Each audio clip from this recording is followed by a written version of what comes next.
I think the first strategy for us was to step back and actually think about the whole working community at Rutgers. Rutgers is a big university with, about 30,000 workers, 25,000 union, spread across 20 different unions.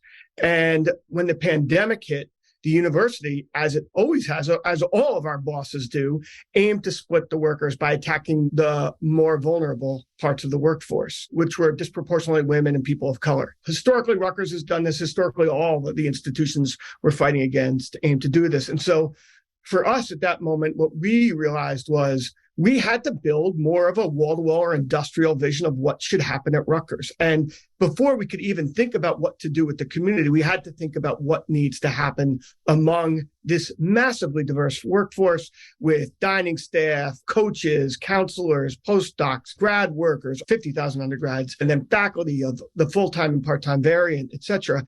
And we realized that we had to step back and create a vision and platform that was for all workers.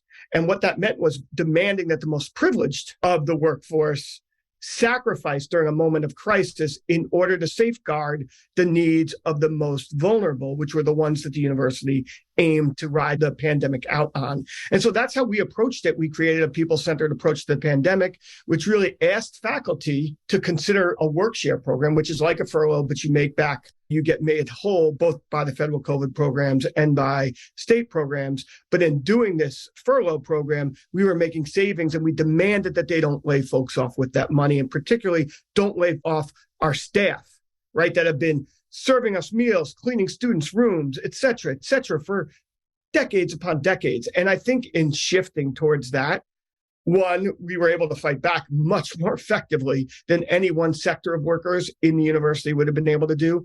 And two, it helped us to realize the power when we think wall-to-wall or industrial versus thinking about craft, at least in the university setting where we're all geographically located in one place. So that really was a shift for us in thinking about what is to be done. And it's changed how we approach organizing at the university and also what we think needs to happen at higher ed institutions across the country.